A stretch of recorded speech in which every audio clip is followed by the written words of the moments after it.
All right, we're going to look at another headlock on the ground defense here. So we have three basic places that we operate from when we're in a headlock from the ground. And that is, if I'm on the ground, first of all, I don't want to be on my back if I can help it. If she's got me in the headlock, I don't want to be on my back where she can put a lot of pressure on my chest. Good. I want to try to get on my hip. I know it's hard to see from this angle. We'll switch in a little bit.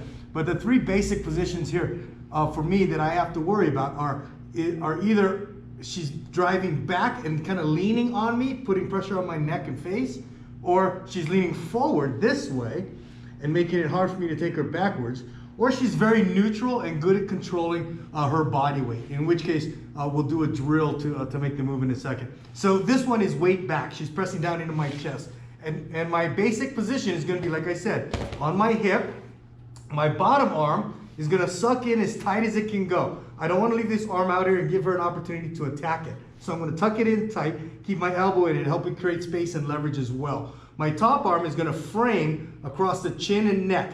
I'm kind of doing a cross face here. The more she tries to crank on my neck and push down on it or lean into me, the more pressure she puts on her own neck.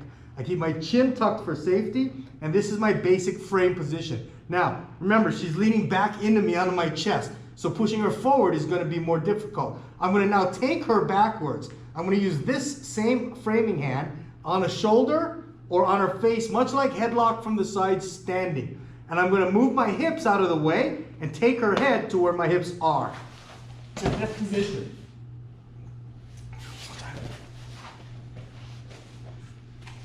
I have to swing my legs and move my hips out of the way.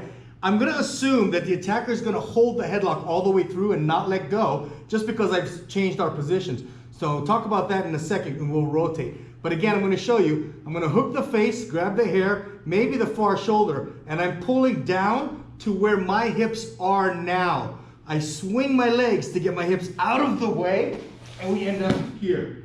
Rotate.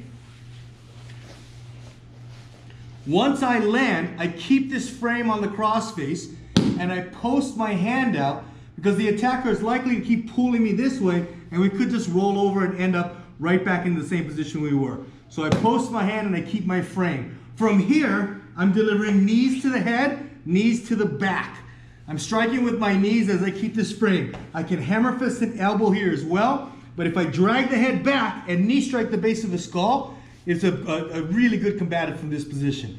I want to keep my body weight low and on them. Now to escape here if I need to, I'm going to drive my body weight up on the axis of the attacker's spine to put pressure on the shoulder. From here I can peel off, make my combatives, and disengage. Once again from this angle, reverse.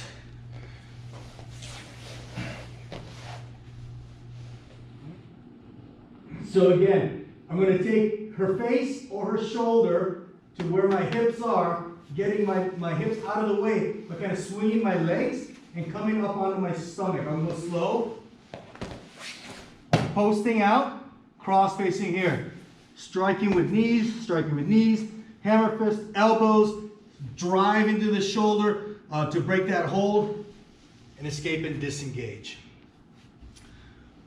That's basically the fundamental exercise. If you want to try and do it, practice it by yourself, here's what you need to do. Lie down on the side, on your side, and kind of get into that position. Pull that arm in tight. Keep this one framed over the top. Mind the direction that your body is going right now, because I want to end up probably about 180 degrees from where I started, or close to it. That'll mimic how far I have to get my hips out of the way in order to bring my attacker's head down to where my hips were. So I'm going to use momentum of my legs swinging to come around onto my stomach and then onto my knees. And at this point, they should be under me. As always, train safely. Make sure you have a lot of space around you to train. If you have any questions, send us an email. We're happy to help out. But have fun with this, and you're going to have to feel your way through it because it's a very tactile exercise.